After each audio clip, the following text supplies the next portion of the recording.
PBA updates tayo mga ka-greatest. Phoenix Super LPG handa na para sa 2023-24 PBA Commissioner's Cup. Kumuha nga sila ng isang NBA caliber import sa katauhan ni Jonathan Williams. Nakatakda ngang lumapag si Jonathan Williams sa bansa sa Martes. Si Jonathan Williams, sa mga di nakakaalam, NBA undrafted to taong 2018. But hinugot siya ng Lakers noon kung saan taong 2018 to 2019 naglaro siya sa team ng 26 games kung saan nag-average nga siya ng 6.5 points per game and 4.1 rebounds per game. Bukod dyan, sa Lakers nakapaglaro rin ito sa team ng Washington Wizards sa NBA bago napunta sa iba't ibang liga sa iba't ibang bansa gaya ng liga sa Turkey, Germany, Italy at Japan. At tungkol naman kay Zabe Lucero, kasado na para sa 2-year deal contract ang nasabing manlalaro. Ito'y matapos ang naging negosasyon ng magkabilang kampo. Ang Northport ay handa ng magsakripisyo dahil kahit na pumirma si Zabe Lucero sa kanila ng 2-year deal ay wala pa din itong kasiguraduhan kung makapaglalaro na ba ito ngayong PBA season. Dahil sa ngayon patuloy pa nga rin itong nagpapagaling ng kanyang ACL injury.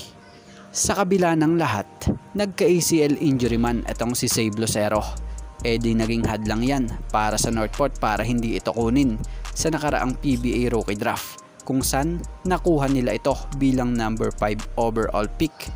Si Zabe Lucero, sa huling naging stint nito sa Collegiate League sa koponan ng UP Fighting Maroons, nag-average ito ng 11.36 points per game, tapos taong 2022 naging part ito or nakasama pa ito sa Mythical 5 na nabigyan ng award. Ito'y patunay lang na malaki ang potential ng player na ito at deserve niya kung ano ang mga good thing na dumarating sa kanya ngayon. At ayun, abangan sila Zabe Lucero ng Northport and Jonathan Williams ng Phoenix Super LPG Fuel Masters sa PBA.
Bago ang lahat mga ka-greatest, lilinawin lang natin. Lahat ng basketball update natin dito, lahat totoo at hindi puro rumors.